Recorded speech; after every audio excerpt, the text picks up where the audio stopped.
मंगलम भगवान वीरो मंगलम गौतमो गणी मंगलम कुंद कुंदार्यो जैन धर्मोस्तु मंगलम सर्वमंगल मांगल्यम सर्वकल्याणकारकं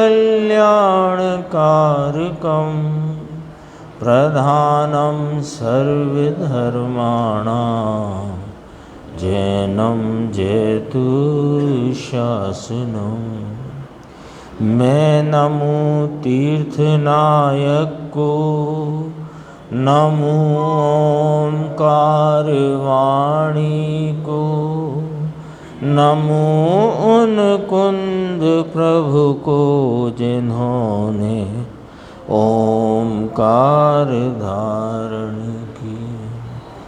अहो उपकार जिनवर का कुंद का दिव्य वाणी का जिन कुंद ध्वनि दाता उनका हान स्वामी का।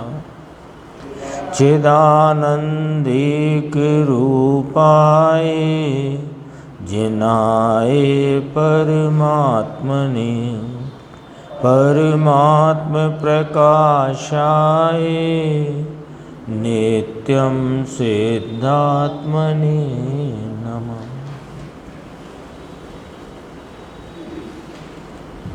आचार्य योगेंद्र देव कृत ये परमात्म प्रकाश नाम का ग्रंथ और इसकी 78वीं गाथा की व्याख्या कल गुरुदेव श्री के व्याख्यान में प्रारंभ हुई थी और आज भी उस गाथा की ही चर्चा गुरुदेव श्री के व्याख्यान में आई है, कल भी आएगी। 78 गाथा का जो सूत्र है, दोहा सूत्र अपन पढ़ते हैं। कम मयिम दृढ़ घण चिक्कणयिम गरुबयिम भज समायिम प्राण वियखणु जीवडहु ओपै पाणम तायम। चिकने घने और दृढ़ भारी वज्र समान अभेद्य कहे कर्म को पथ में प्रेरित करते ज्ञान विचक्षण चेतन को। इस गाथा में कर्म शक्ति की बात कही है कि कर्म की शक्ति से यह जीव संसार वन में भ्रमण कर रहा है। तो स्पष्ट ही है कि ये वाली बात निमित्त से कथन की गई, स्पष्ट है। क्योंकि भ्रमण कौन कर रहा है कि जीव चेतन वस्तु है। जो चेतन पदार्थ अपनी परिणति में अपने को न जानकर अन्य रूप मानकर अनेक प्रकार के दुख उठाता हुआ चार गति में परिभ्रमण कर रहा है। तो परिभ्रमण करने वाला कौन कि जीव, और कराने वाला कौन कहा कि पुद्गल कर्म। तो अपने को पता लग गया कि ये तो निमित्त की बात है, वह अलग द्रव्य है और परिभ्रमण करता जीव द्रव्य अलग है। ज्ञानावरणादि कर्म पुद्गल वे अलग द्रव्य है। तो एक द्रव्य दूसरे द्रव्य का कुछ करे ये बात कैसे भी सिद्ध नहीं है। इसलिए यहाँ गुरुदेव श्री ने 105 नंबर की गाथा समयसार कर्ता कर्म अधिकार की, उसका यहाँ संदर्भ लिया है, अपन देखेंगे। अभी इसको देखते हैं, गाथा को देखो आगे। माने इस गाथा में उत्थानी का इसकी पेज नंबर है 481। मिथ्यात्व से अनेक प्रकार उपार्जन किए कर्मों से यह जीव संसार वन में भ्रमता है उस कर्म शक्ति को यहाँ इस गाथा सूत्र में, इस दोहा सूत्र में कहते हैं, है ना। अब देखो इसमें पहली आधी पंक्ति में क्या बात आई कि मिथ्यात्व से अनेक प्रकार उपार्जन किए कर्म। तो कर्मों का उपार्जन करने का निमित्त बताया जीव के मिथ्यात्व को। तो बराबर यहीं से समझ लेंगे अपन तो सारा अपने सामने विषय स्पष्ट हो जाएगा कि मिथ्यात्व से अनेक प्रकार उपार्जन किए कर्म। इतने में क्या कहा कि जो कर्म उपार्जित हुए हैं उनमें मिथ्यात्व को अनुकूल देखकर निमित्त कहा गया है, क्योंकि मिथ्यात्व किसकी परिणति में होने वाला परिणाम है कि जीव की। और कर्म पुद्गल का उपार्जन कहाँ हुआ है कि पुद्गल का उपार्जन पुद्गल में। तो जीव ने पुद्गल को कमाया, उपार्जित किया, ये बात कर्ता कर्म पने सिद्ध नहीं होती। ठीक बात है, दो द्रव्य, एक द्रव्य दूसरे द्रव्य का कार्य करे, ये बात तो सिद्धांत विरुद्ध है। तो पहले ही बात आ गई कि मिथ्यात्व है निमित्त और उपादान है कर्मों का उपार्जन। यानी कर्मों, पुद्गल कर्मों के उपार्जन में जीव के मिथ्यात्व परिणाम को, अज्ञान परिणाम को निमित्त कहा। ठीक है, तो दो बातें सामने आ गई कि एक तो जीव ने उपार्जित नहीं किए, एक तो यही बात आ गई कि जीव ने उपार्जित नहीं किए। तो जीव ने नहीं किए तो क्या जीव निमित्त है कि जीव निमित्त भी नहीं है? जीव तो निमित्त भी नहीं है। क्यों नहीं है जीव निमित्त? कि जीव का स्वभाव कभी भी पुद्गल कर्मों के उपार्जन में निमित्त भी नहीं होता। तो निमित्त कौन है? कि देखो जीव नहीं, जीव का स्वभाव नहीं, जीव के स्वभाव को भूलने से खड़ा हुआ अज्ञान, जिसे मिथ्यात्व कहो, अज्ञान कहो, वो अज्ञान निमित्त है। कौन निमित्त है? अज्ञान निमित्त है। ठीक है, अभी यहाँ तक पॉइंट आया कि मिथ्यात्व रूपी अज्ञान के निमित्त से कर्मों का उपार्जन हुआ, जड़ कर्मों का उपार्जन हुआ, तो उसे व्यवहार की भाषा में जीव ने कर्म उपार्जित किए ऐसा कहने में आता है।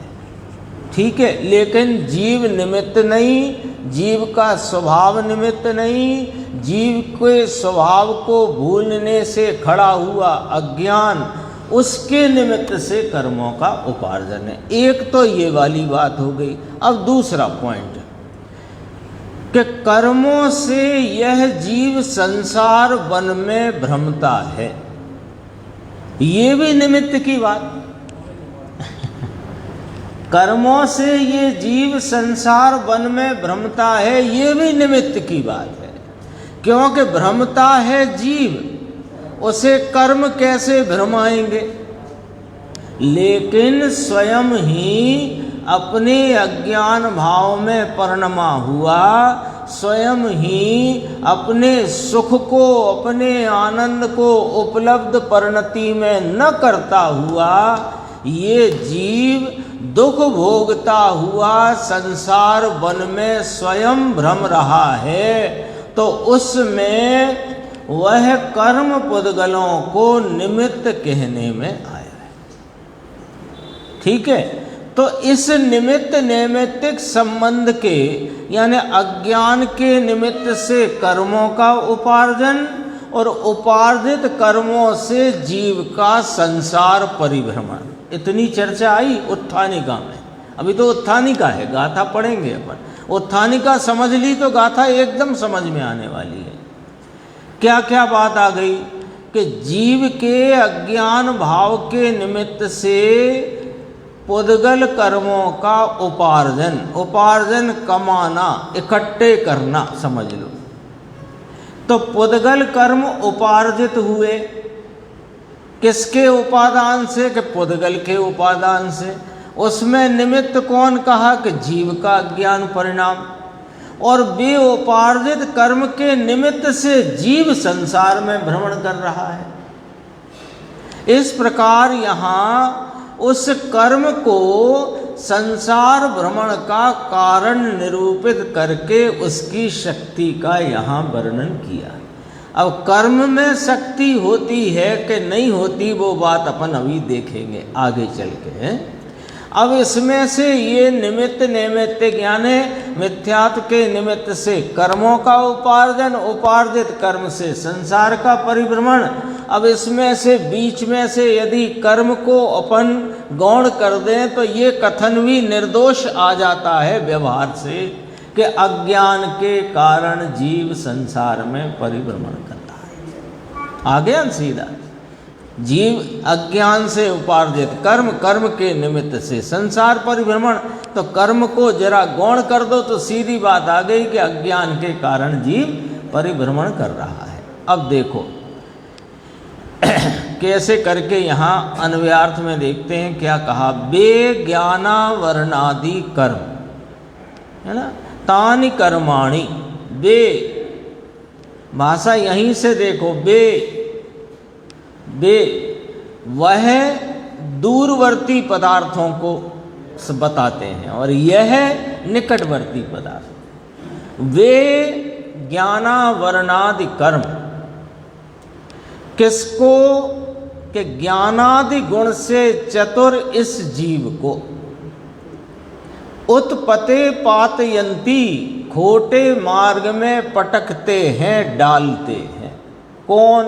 कि बेज्ञानावरणादि कर्म। ये काय का कथन है निर्देश भाई? निमित्त का कथन है। क्योंकि ज्ञानावरणादि कर्म पुद्गल द्रव्य और जीव ज्ञान स्वरूपी चेतन द्रव्य।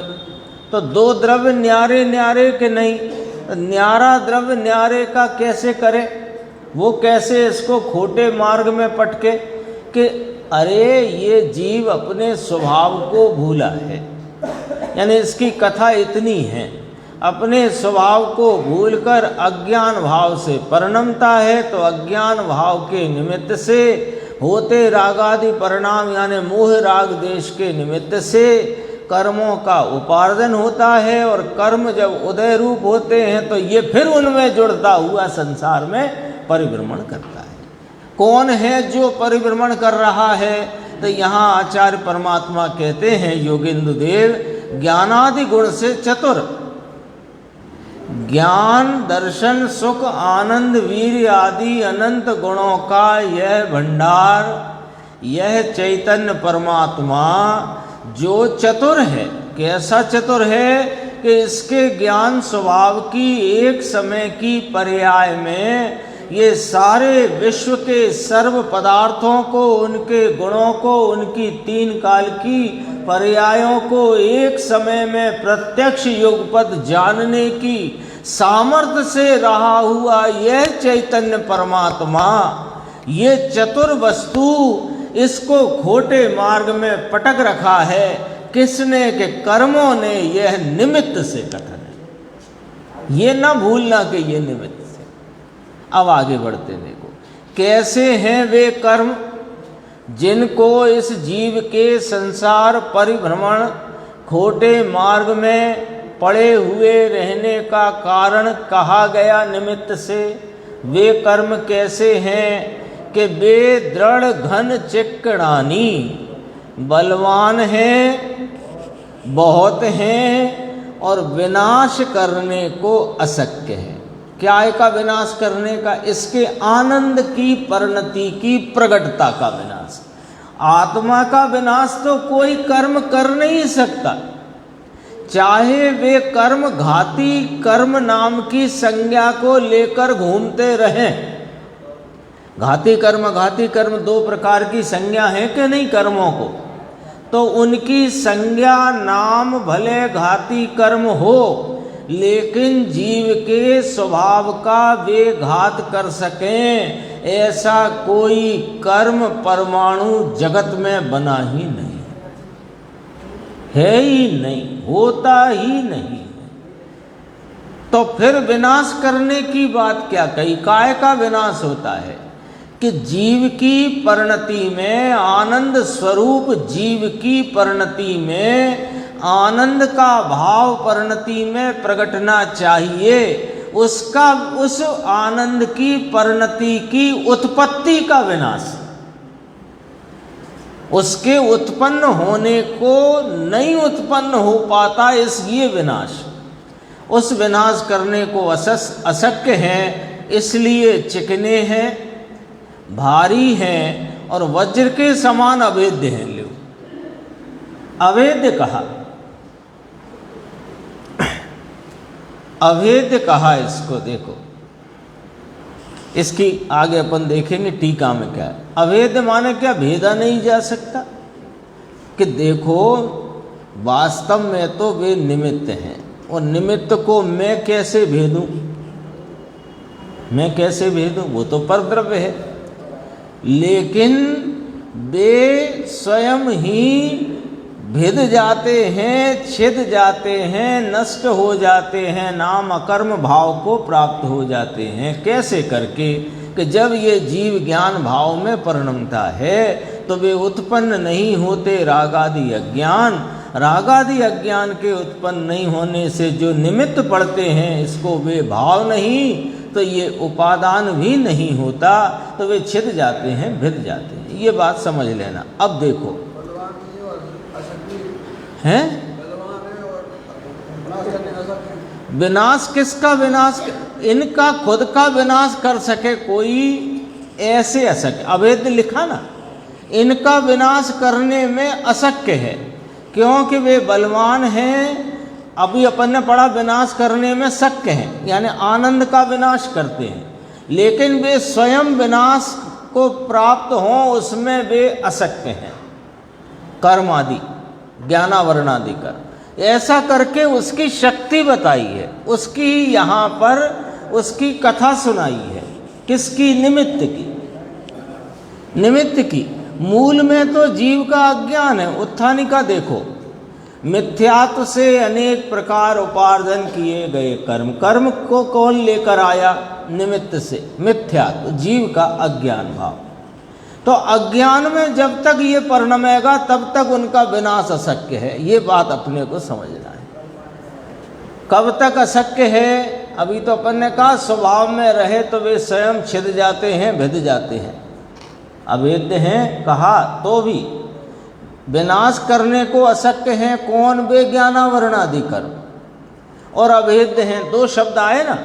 तो कब तक हैं वे विनाश के लिए अशक्य? कब तक हैं वे अवेद्य? के जब तक ये अज्ञान भाव से परिणमता है, जब तक जीव अज्ञान भाव में परिणमता है तब तक वे अशक्य हैं। लेकिन जैसे ही इसने अपने ज्ञान भाव का आलम्बन लिया तो कर्म थर थर कांपते, है ना। क्या है वो? जब दृष्टि, क्या स्वभाव की दृष्टि हो तो कर्म थर थर कांपते। जिस समय हो आत्मदृष्टि कर्म थर थर कांपते, ऐसा ही कुछ है। अब हमें तो सुनाई नहीं पड़ रहा, जो भी है यही है। यानी मतलब ये है कि जिस समय हो आत्मदृष्टि कर्म थर थर कांपते। अज्ञान रहेगा तो ये है ना, आता है ना आश्रम अधिकार में, नहीं आती बात। इस आश्रम ने अनादि से इस जीव को पराजित करके रखा। हाँ, क्यों करके? कि ये स्वयं से संसरित रहता हुआ स्वभाव को भूलकर स्वभाव के बेभान पने में ये स्वयं अज्ञान भाव से परिणमता है। तो जब तक अज्ञान है तब तक ये बलवान है, ऐसे समझो, जब तक अज्ञान है तब तक कर्म बलवान है। कर्म बलवान है, अरे तू निर्बल हुआ पड़ा है इसलिए बलवान है, बाकी तो तुम स्वयं बल के पुंज हो, वीर गुण के धारी, अनंत बल का स्वामी ये चैतन्य भगवान है ना। बलवान, अरे हम कोई आ गया बच्चा अपने स्कूल में से पिटा कर, तुम कैसे पिटाए? अरे वो बहुत बलवान था। अरे वो बलवान नहीं था, तुम निर्बल पड़े थे। आ गया बच्चा पिट के रोता हुआ, तुम कैसे पिटे, क्यों पिट गए? अरे वो सामने जिससे मेरा झगड़ा हुआ ना वो बहुत बलवान था। अरे वो बलवान नहीं था, तुम निर्बल हुए थे। कर्म बलवान है ये तो एक बात बताई यहाँ पर, ये स्वयं अपनी शक्ति को भूल करके शक्ति से हीन है, इसलिए कर्म बलवान है, ऐसा कहने में आता है। सो रहा है इसलिए वो बलवान है। हाँ, सोया है मोह नींद में। देखो भावार्थ देखते हैं इसका। यह जीव चतुर है ना, ऊपर आया था, ज्ञानादि गुण से चतुर इस जीव को, उसकी व्याख्या देखना। यह जीव एक समय में लोकालोक के प्रकाशने वाले केवल ज्ञान आदि का अनंत गुणों से बुद्धिमान चतुर है, तो भी, है ना, आगे यद्यपि लगा लो, यद्यपि यह जीव एक समय में लोकालोक को प्रकाशने वाले केवल ज्ञान आदि के अनंत गुणों से बुद्धिमान चतुर बलवान है, ये भी जोड़ लो, बलवान है, तथापि तो भी इस जीव को वे संसार के कारण कर्म ज्ञानादि गुणों का आच्छादन करके अभेद रत्नत्रय रूप निश्चय मोक्ष मार्ग से विपरीत खोटे मार्ग में डालते हैं, अर्थात मोक्ष मार्ग से भुलाकर भटकाकर भव वन में भटकाते हैं। ये कहा, क्या कहा? 4 पंक्ति आई हैं संक्षेप में ये बात। यद्यपि कि यह जीव बुद्धिमान है, चतुर है, स्वभाव से ज्ञान आनंद और बलवान है, तो भी भटकाते हैं। अब अंतिम लाइन में, अब चौथी लाइन में पढ़ा था, भव वन में भटकाते हैं, यानी संसार में रुलाते हैं। तो संसार के कारण कौन कहे कि निमित्त से कर्म, निमित्त से कर्म। कर्म क्या कर रहे हैं कि ये है तो गुणवान, ज्ञान दर्शन सुख चारित्र वीर आदि गुणों का अपरिमित बेहद गुणों का ये पुंज है, पिंड है, लेकिन उन गुणों को आच्छादन कर दिया है। किसने? कर्मों ने। अब बताओ, कर्म आच्छादन कर सकते हैं? नहीं। तो क्या हुआ है कि ये स्वयं अपने ज्ञान स्वरूपता को, दर्शन स्वरूपता को, आनंद स्वरूपता को, अपने वीर्य स्वरूपता को भूल गया है। तो भूला होने से स्वयं भटक रहा है, तो कर्म को इसके उन गुणों की नई प्रगटता का निमित्त कह करके ये कहा कि कर्मों ने इसके गुणों को आच्छादित किया है। समझ में आई बात? कठिन है क्या मुकेश जी? कठिन तो नहीं है ना, सीधी बात है। कर्मों ने मेरे गुणों को आच्छादित किया है। कैसे? कि गुण को आच्छादित करे कौन? गुण तो त्रैकालिक रूप से आत्मा के साथ हैं, ध्रुव स्वरूप से अपने स्वरूप रूप हैं। तो जो ध्रुव हैं, नित्य हैं, त्रिकाल हैं, उन्हें आच्छादित कौन करेगा? अरे ये स्वयं अपने गुण स्वरूपता को, ज्ञान को, दर्शन को, सुख को, वीर को भूल गया है और भूल करके वह रागादि पुण्य पाप के भावों को अपना स्वरूप मान रहा है, इसलिए इसके गुणों की प्रगटता रुकी है। इसके गुणों का जो भाव प्रकट होना चाहिए वो नहीं हुआ, तो प्रकटता नहीं हुई तो आच्छादन कहने में आया। और उसमें निमित्त कौन है कि पुद्गल कर्म अनुकूल होने से निमित्त कहने में आए हैं। पुद्गल कर्म इसके गुणों को ढांक सकते नहीं। कैसे ढांकेंगे? कैसे ढांकेंगे? देखो, मोक्ष मार्ग से भुलाकर कौन भुला रहा है? ऊपर का रह गया। आच्छादन करके अभेद रत्नत्रय रूप निश्चय मोक्ष मार्ग। ये बस इसमें इतना समझ लो, ये अभेद रत्नत्रय रूप निश्चय मोक्ष मार्ग, ये दो शब्दों में इतना समझो। क्या समझना इन दो शब्दों में? कि आनंद रूप मार्ग से विपरीत खोटे मार्ग में पटक दिया है ना। अभेद रत्नत्रय रूप निश्चय मोक्ष मार्ग कैसा है? आनंद रूप है। आनंद का प्रति समय वेदन है परिणति में, और आनंद की कमाई है और आनंद रूप है।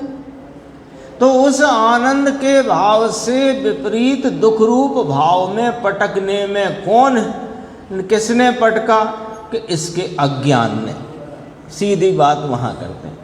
अज्ञान से उपार्जित कर्म, कर्म ने आच्छादित किया और कर्म ने पटका। ये सब निमित्त का कथन है। आया पॉइंट समझ में आया? कहाँ कहाँ से बात ली है वहाँ से जोड़ना। ये सारी, ये पूरा करणान योग इसी व्यवस्था पर आधारित है। इतनी सी व्यवस्था पर, ये 5 लाइन में जितनी, ये 5 लाइन का यदि यथार्थ अर्थ समझ में आएगा ना, तो पूरा करणान योग समझ में आएगा। पूरा करणान योग यहाँ से समझ में आएगा। क्या हुआ है? जीव कैसा है? इसी में लिखा है। जीव कैसा है कि जीव अपने ज्ञान, दर्शन, सुख, आनंद, वीर्य स्वरूप अत्यंत बुद्धिमान चतुर है। उसकी एक केवल ज्ञान की पर्याय पर से सब समझ सकते हैं। ठीक है, ये जीव तो अनंत गुणात्मक, अनंत गुण स्वरूप, बेहद गुणों का भाव धरने वाला यह वस्तु भाववान है।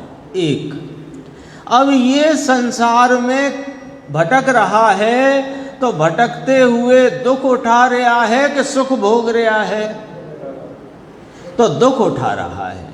तो ये जो दुख उठाते हुए संसार में कौन भटका रहा है? तो कहा कि उसमें स्वयं के अज्ञान से भटक रहा है, और इसमें इसके साथ रहे हुए कर्मों को निमित्त कहने में आया है। ये कर्म कहाँ से आए हैं? कि इसने ही अपने अज्ञान से मोह राग देश रूप परिणाम भाव के निमित्त से कर्म को उपार्जित किया है। वे उपार्जित कर्मों के निमित्त से स्वयं संसार में परिभ्रमण कर रहा है। ये एक ही गाथा में दोनों तरफ से निमित्त की चर्चा करके वास्तव में अज्ञान भाव के कारण ये संसार में भटकता है, इसकी सिद्धि के लिए। बोलो, ख्याल में आई बात? किस कारण भटकता है? अज्ञान से भटकता है, इसकी सिद्धि करी और निमित्त को बता करके सिद्धि करी। देखो, संसार के कारण कर्म ज्ञानादि गुणों का आच्छादन करके अभेद रत्नत्रय रूप निश्चय मोक्ष मार्ग यानी आनंद रूप मार्ग से विपरीत खोटे दुख रूप मार्ग में डालते हैं, यानी मोक्ष मार्ग से भुलाकर, यानी सच्चे मार्ग पर ना आने देकर भव वन में भटकाते हैं। तो कर्म की क्या ताकत के इसको सही मार्ग पर ना आने दे? कर्म की क्या ताकत? अरे कर्म की ताकत नहीं है, ये स्वयं अपनी ताकत को भूला है, इसलिए वे ताकतवर कहलाए। जैसे बच्चा पिट के आया, अभी बात की थी। देखो संसार के कारण जो कर्म, अब देखो फाइनल, संसार के कारण जो कर्म और कर्म के कारण मिथ्यात्व राग आदि परिणाम है। कारण नाम निमित्त कारण। संसार कर्म ने खड़ा किया कि नहीं? तो क्या हुआ कि जीव की परिणति में दुख रूप संसार जो खड़ा हुआ है उसमें निमित्त कर्म को कहा। वे कर्म कहाँ से आ गए कि इसके ही मिथ्यात्व राग आदि परिणाम से उन कर्मों को उपार्जन किया गया या हुआ है। बस ये जो नीचे की पंक्ति दिख रही है ना आपको, नीचे से दूसरी, ये इस पूरी पंक्ति में ये कर्म और उनके कारण जो है ना, इससे युति जोड़ोगे तो सीधा अर्थ निकल कर के आता है कि संसार का कारण मिथ्यात्व राग आदि परिणाम है। कर्म कौन है?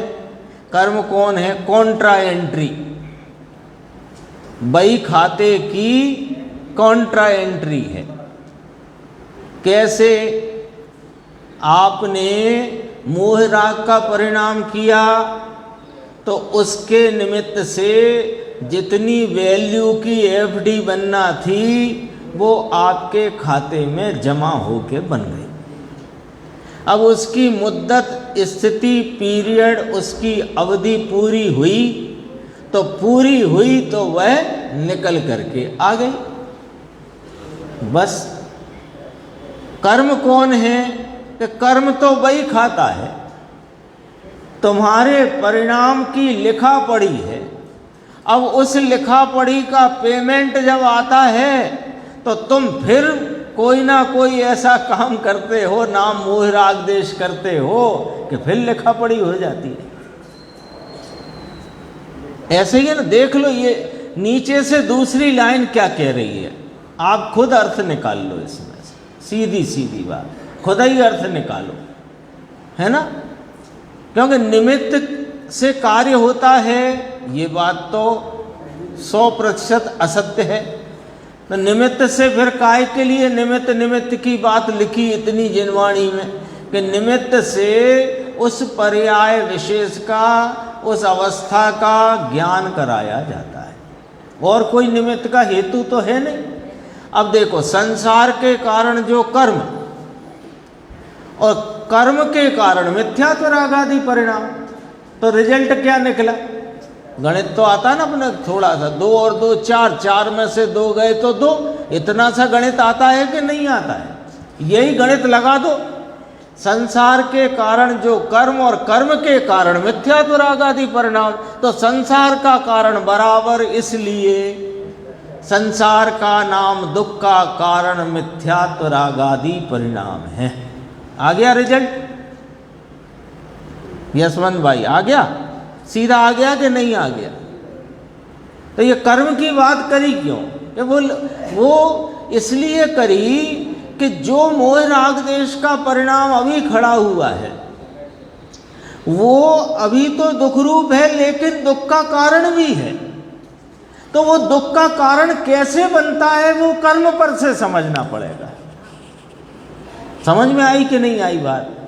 ये कर्म सिद्धांत की इतनी व्याख्या जिनवाणी में क्यों? ये सच कहता हूं मैं, ये गाथा समझने के बाद करणान योग समझना बिल्कुल समझो चुटकी बजाने का खेल हो जाएगा। अपने को उसका वो पता पड़ गया ना, हाँ, फार्मूला उसका कि क्या क्या कथन क्या है इसमें, क्या क्या कहना चाहते हैं, सब बात मालूम पड़ गई, असलियत मालूम पड़ गई, उसमें घुसने की विधि मालूम पड़ गई। संसार के कारण कर्म, उनके कारण मिथ्यात्व राग आदि परिणाम है। कर्म कौन है? कि जो मोह राग देश के परिणाम हैं, जीव क्यों करता है मोह राग देश के परिणाम के? अपने को भूलकर, और कोई वजह नहीं है। अपने को भूलकर स्वयं मोह राग देश भाव से परिणमता है। तो मोह राग देश भाव वे कैसे हैं कि वे दुख रूप हैं और दुख के कारण हैं। तो वर्तमान दुख रूपता तो तुम्हें दिखाई वेदन में आई जाती है, लेकिन दुख के कारण कैसे बनते हैं वे, वो बात तो कर्म निमित्त पर से ही समझी जाती है। इसलिए इतनी चर्चा यहाँ पर कही। अब इसका तात्पर्य कहते हैं कि वे सब हे हैं। कौन? वे सब। तो मिथ्यात्व रागादि परिणाम हे हैं, तो वे सब हे हो गए उसमें अपने आप। अपने आप हे हो गए कि नहीं हो गए? मिथ्यात्व रागादि परिणाम हे हैं। तो फिर उपादेय क्या है भगवान, ये तो बता दो कि अभेद रत्नत्रय रूप निश्चय मोक्ष मार्ग। अभेद रत्नत्रय माने क्या? इस अभेद आत्म तत्व की सम्यक श्रद्धा, सम्यक स्वरूप का संचेतन, उसमें एकाग्रता रूपी जो निश्चय सम्यक दर्शन ज्ञान चारित्र रूपी मोक्ष मार्ग है, एकमात्र वही उपादेय है। और उसकी प्रकटता के लिए ये कारण परमात्मा उपादेय है। अभी देखो गुरुदेव का अपन व्याख्यान, कल वाला छोड़ते हैं और आज वाला देखते हैं। देखो, एक समय में का बोलने में असंख्य समय जाते हैं, उसमें एक समय में अनंत को जान ले, ऐसा तो इसका ज्ञान स्वभाव है। किसका? केवली भगवान का। उनकी तो पर्याय ऐसी है और मेरा तो स्वभाव ऐसा है ना। देखो, ऐसे अनंत आनंद आदि गुणों से चतुर है आत्मा, अपने को भूलकर मिथ्यात्व भाव से। कल आया था ना, मिथ्यात्व से अनेक प्रकार उपार्जन किए कर्मों से, ये भी निमित्त से कथन है। उसमें मिथ्यात्वादी भाव तो निमित्त थे।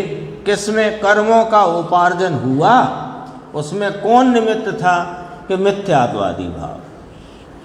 मिथ्यात्व नाम विपरीत मान्यता राग द्वेष जीव ने किए और कर्म बंधे। यहाँ अपराध के निमित्त से हुआ है, ऐसा व्यवहार से कथन है। ये बात देखो, जीव के मोह राग देश रूपी अज्ञान भाव से कर्मों का बंध हुआ, कर्म उपार्जित हुए, ये व्यवहार कथन है। व्यवहार कथन क्यों है? कि कर्म परमाणु स्वयं या पुद्गल परमाणु स्वयं कर्म रूप परिणमित हुए, उसमें जीव का मोह राग देश का परिणाम निमित्त है। तो ऐसे उपादान और निमित्त, उपादान में निमित्त को निमित्त बताना, ये व्यवहार कथन है। बात उपादान की कही, कर्म उपार्जन, कर्म का बंधना, कर्म एकत्रित होना, वो तो जो पुद्गल परमाणु थे वे कर्म रूप परिणम गए, ये उपादान हुआ। इसमें निमित्त जीव का मोह राग देश रूपी अज्ञान रूप भाव। तो ये निमित्त पर से उस कार्य को बताना कौन सा नय है? व्यवहार नय है, व्यवहार का कथन है। इसी प्रकार कर्म आत्मा को भटकाते हैं, ये कौन से नय का कथन है? ये भी व्यवहार नय का कथन है। क्यों? कर्म पुद्गल और भटक रहा है चेतन। तो चेतन अन्य द्रव्य, पुद्गल कर्म अन्य द्रव्य, अन्य द्रव्य अन्य द्रव्य को भटकाता है। ये कथन कौन से नय का बना? व्यवहार का। क्यों? कि यहाँ भटकने रूपी उपादान में कर्म रूपी निमित्त का ज्ञान कराया, तो निमित्त नैमित्तिक संबंध पर से कथन करने का नाम व्यवहार है। ठीक है, आगे बढ़ते हैं। देखो, मिथ्यात्व से अनेक प्रकार, बंध के 5 हेतु कहे। तत्वार सूत्र मिथ्यात अवृत्ति प्रमाद कषाय योग बंध हेतुत्व आता ना, सूत्र आता है। तो अभी तो अवृत प्रमाद की बात तो बाद की है, पहले मिथ्यात्व लो, क्योंकि उसका भी सिस्टम है। मिथ्यात्व, अवृत्ति, प्रमाद, कषाय, योग बंध हेतुत्व, है ना। अब इसको पलट दो, है ना। मिथ्यात्व, अवृत्ति प्रमाद कषाय योग निवृत्ति वह मुक्ति हेतुत्व। पलट दो इसको, मिथ्यात प्रमाद कषाय और योग, मिथ्यात अविरति प्रमाद कषाय योग बंध के हेतु है। पलट दो इसको, मिथ्यात अविरति प्रमाद कषाय योग से निवृत्ति मुक्ति का हेतु है। ठीक है, इसमें कोई दिक्कत तो नहीं। तो ये निवृत्ति पहले मिथ्यात्व की होती है, फिर अविरति की, फिर प्रमाद की, फिर कषाय की, फिर योग की, ऐसा क्रम है। निवृत्ति भी ऐसे ही होती है। तो और बांधने में पहले कौन ठेकेदार साहब हैं? मिथ्यात्व। ठेकेदारी किसने ली है? बंध भाव की, मिथ्यात्व। मिथ्यात्व पहले, विपरीत मान्यता अनंत आनंद का नाथ प्रभु त्रिलोकनाथ चैतन्य महाप्रभु, उसे भूल कर पुण्य पाप के भाव और उनका फल लो। मिथ्यात्व क्या होता है ये समझ लो।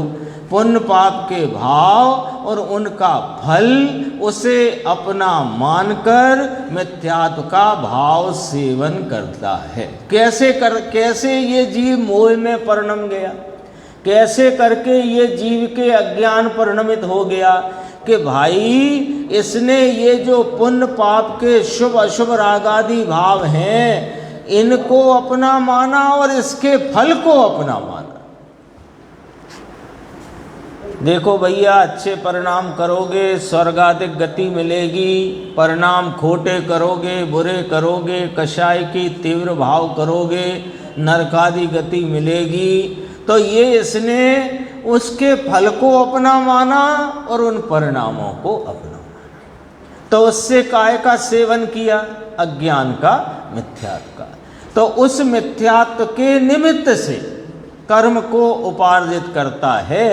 तो ऐसे निमित्त नैमित्तिक व्यवहार कथन के द्वारा ये कहने में आता है कि जीव ने कर्म उपार्जित किए। जीव ने एक भी कर्म उपार्जित नहीं किया, कर ही नहीं सकता। एक परमाणु को आप खिसका सकते हो, तो फिर कर्मों का उपार्जन कैसे कर सकते हो? नहीं कर सकते, न किया है कभी। अनादि से इस जीव ने एक कर्म का उपार्जन नहीं किया है। कर्म आकर के यहाँ कहते हैं ना, आत्म प्रदेशों में कर्मों का आना, अरे ये भी व्यवहार का स्थूल कथन है। आत्म प्रदेशों में कर्म काय को आएंगे? आत्म प्रदेश तो चैतन्य प्रदेश है, उसमें जड़ के परमाणु का, जड़ परमाणु रजकण का आना संभवित ही नहीं।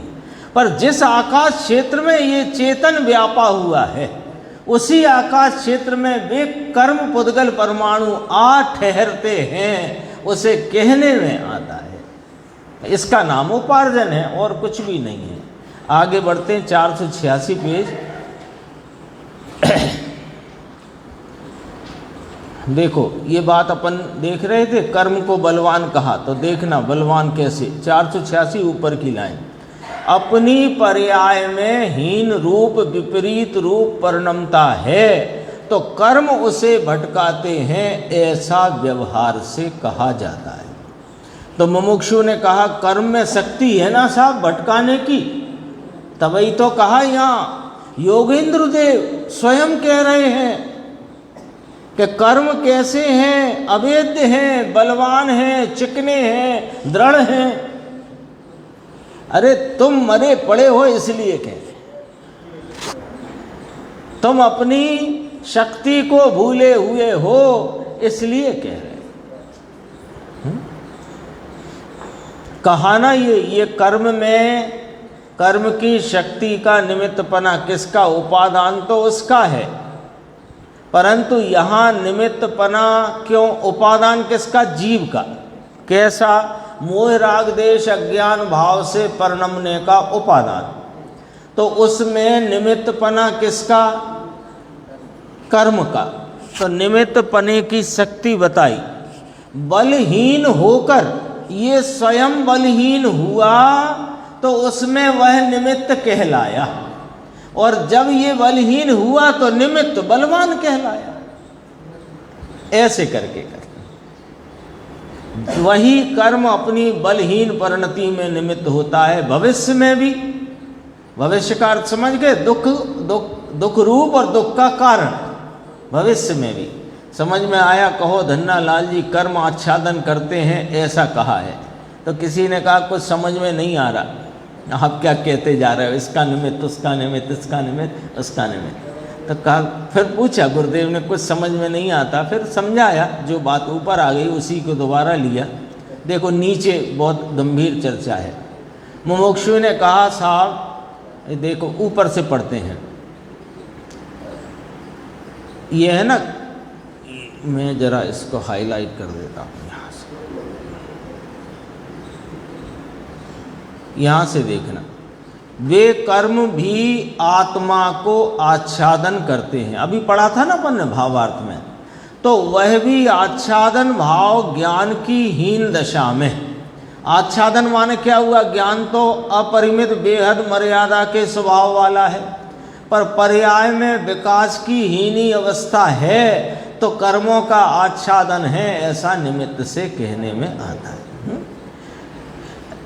तो भाव आच्छादन भाव ज्ञान की हीन दशा में अपनी भावगाती परिणति हीन करने वाले हैं। अपनी परिणति में स्वयं उतना विकास नहीं, ये भावघाती रूप परिणाम अपना है। ये भावघाती, द्रव्यघाती कहा ना, घाती कर्मों को द्रव्यघाती कहते हैं।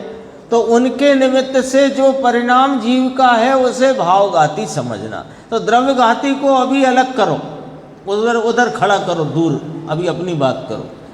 अपनी ज्ञान की हीन दशा में क्या चल रहा है कि अपना भावघाती का परिणति हीन परिणति है, तो उसमें परिणति अपनी हीन है, उसमें ज्ञानावरणी कर्म को द्रव्यघाती को निमित्त कहा। जैसे मिथ्यात्व से उपार्जित कर्म और कर्म से आत्मा में भटकना, ये दो ऐसे कथन हैं। दरअसल में तो मिथ्यात्व से भटकना है, जो अपन अभी पढ़ के समझ के आएगा। ये दो ऐसे कथन हैं। दो कथन कैसे बन गए? निमित्त की तरफ से कि अपने अज्ञान से उपार्जित कर्म, कर्म के निमित्त से भटकना, दो कथन बन गए ना। तो दो कथन है, तो मुमुक्षु और असलियत क्या है कि अपने अज्ञान के कारण संसार में भटकना। तो प्रश्न कर दिया कि साहब हाथी के दांत दिखाने के अलग और चबाने के अलग। ये कहावत है ना, जगत की, लोक की कहावत है ये, हाथी के दांत दिखाने के और खाने के और। तो कहा कि ये कथन पद्धति ऐसी है भाई, यहाँ दिखाने चबाने की बात नहीं है, कथन पद्धति ये है। कैसी कथन पद्धति है कि संक्षिप्त पद्धति लेना है ना, संक्षिप्त पद्धति लेना। ये जीव संसार में क्यों भटक रहा है कि कर्मों के कारण। कर्म कहाँ से आ गए? इसके अज्ञान के कारण। संक्षेप में बात करें, आत्मा भटकता क्यों है, रुलता क्यों है कि भटकाने वाले कर्म जो हैं वे भटकाते हैं क्यों? कर्म को भटकाने का कारण क्यों कहा? क्यों? देखो, उस कर्म में निमित्त मिथ्यात्व था। वो जो कर्म भटकाने वाले कहे गए, उस कर्म की उत्पत्ति में निमित्त तो इसका अज्ञान मिथ्यात्व था। आई बात ख्याल में? उस मिथ्यात्व के कारण कर्म स्वयं से उत्पन्न हुए। कर्मों को जीव उपजाता है? नहीं। कर्म लाकर पदगल परमाणु बुला बुलाकर आओ आओ कर्म तुमको मैं परमाऊंगा। अरे ये अपने को भूलकर अज्ञान से परिणमता है, मोह राग देश से परिणमता है, तो वहाँ कर्म परमाणु स्वयं आकर के वहाँ पर उनकी अपनी प्रकृति, प्रदेश, स्थिति, अनुभाग, योग्यता, प्रमाण बंधते जाते। वह कर्म स्वयं से उत्पन्न होकर आत्मा अपनी हीन दशा करता है, उसे आच्छादन करते हैं, ऐसा कहने में आता है। ऐसी बात है, समझ में आया। सिद्धांत तो यह लेना है कि आत्मा का स्वभाव कर्म को निमित्त हो, ऐसा इस आत्मा का स्वभाव ही नहीं है। जाओ, ये पहले उत्थानिका में ही बात खड़ी हो गई थी। मिथ्यात्व से कर्मों, मिथ्यात्व के निमित्त से कर्मों का उपार्जन है, इस कथन में ये बात सिद्ध हो जाती है कि आत्मा के स्वभाव से नहीं, का स्वभाव निमित्त नहीं, और आत्मा का ज्ञान भाव निमित्त नहीं। दो बातें सिद्ध हो गई ना। जब अपन ने कहा कि आत्मा के अज्ञान भाव से कर्मों का उपार्जन है, तो कर्मों का उपार्जन में आत्मा का अज्ञान निमित्त कहा, तो आत्मा के अज्ञान भाव को निमित्त कहा, इसका मतलब आत्मा का स्वभाव निमित्त नहीं और आत्मा का ज्ञान भाव निमित्त नहीं। अपने आप आ गई कि नहीं आ गई बात? ये तो आ गया है समय सार 105 गाथा, समय सार की 105 गाथा, कर्ता कर्म अधिकार। कर्म तो कर्म से होते हैं, उनकी पर्याय के योग्य क्रमबद्ध परमाणु में वह कर्म होने की पर्याय के काल में कर्म पर्याय रूप होते हैं, कर्म कर्म की पर्याय रूप होते हैं, और आत्मा अज्ञान की पर्याय रूप होता है उस काल में। तब उनमें निमित्त नैमित्तिकपना कहने में आता है। उस कर्म बंधन में, अब ये पॉइंट नोट किया जाए, उस कर्म बंधन में जीव द्रव्य निमित्त नहीं है। लो, हमें जिंदगी हो गई पढ़ते पढ़ते कि जीव निमित्त पड़ता है कर्म बंधन में।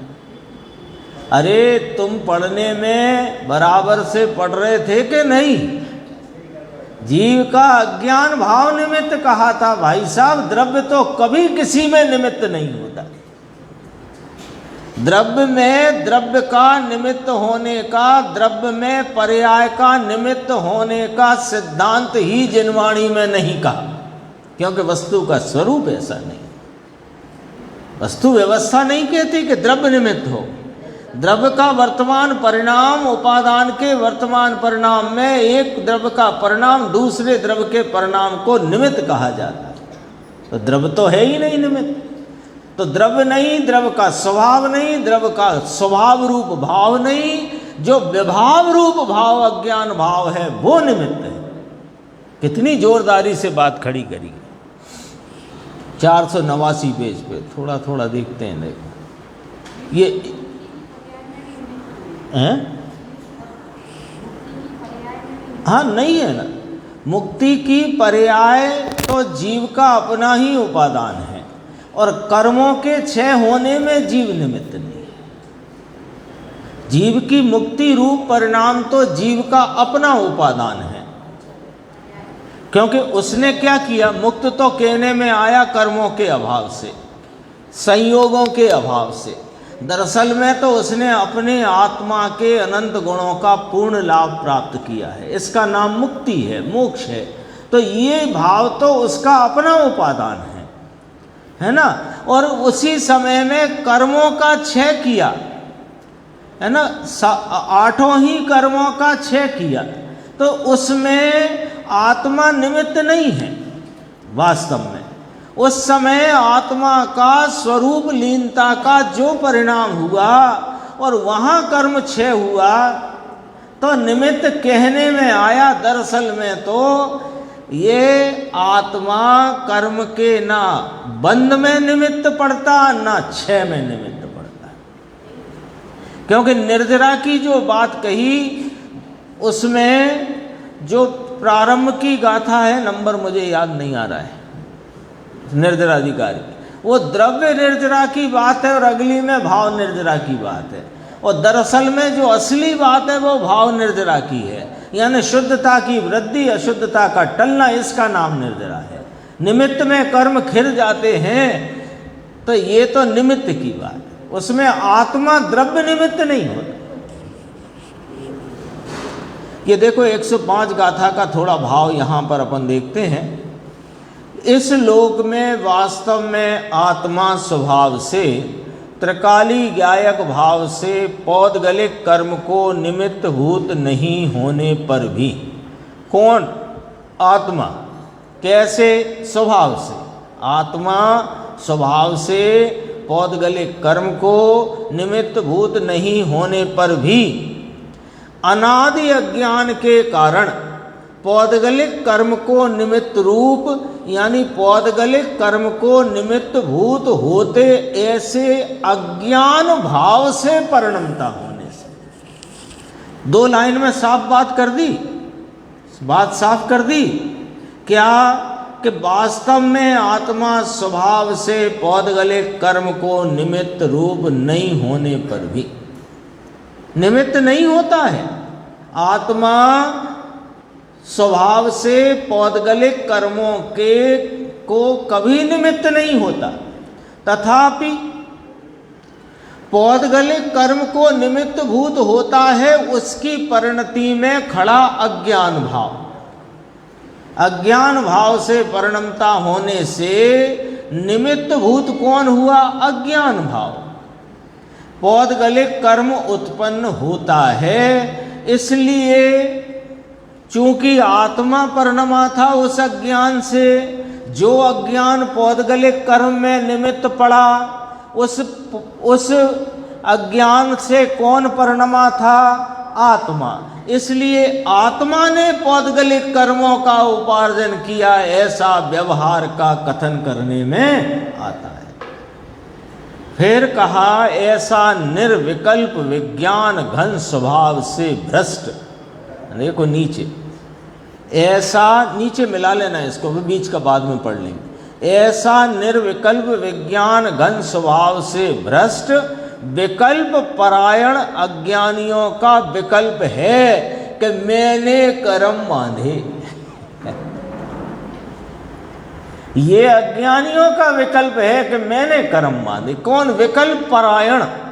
परायण समझते हो? तत्पर, जो स्वभाव को छोड़कर विकल्पों में तत्पर हैं, जो स्वभाव को छोड़कर पुण्य पाप भावों में तत्पर हैं, ऐसे अज्ञानियों का ये विकल्प है कि पौद्गलिक कर्म आत्मा ने किए हैं। ये अज्ञानियों की मान्यता है। अज्ञानी इस प्रकार के विकल्प से परिणमता हुआ, अज्ञान में पड़ा हुआ है। भाई ये विकल्प तो उपचार ही है।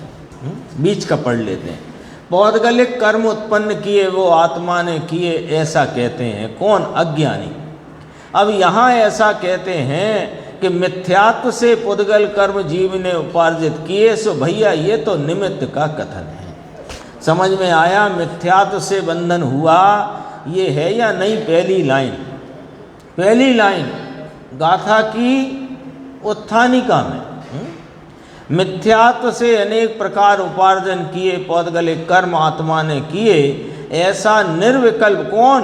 ये निर्विकल्प विज्ञान घन स्वभाव, इससे जो भ्रष्ट है। कौन भ्रष्ट है? जो इसको स्वीकार करता नहीं, वो इससे भ्रष्ट है, अज्ञानी। तो भ्रष्ट विकल्प परायण अज्ञानियों का विकल्प है, वह विकल्प उपचार ही है।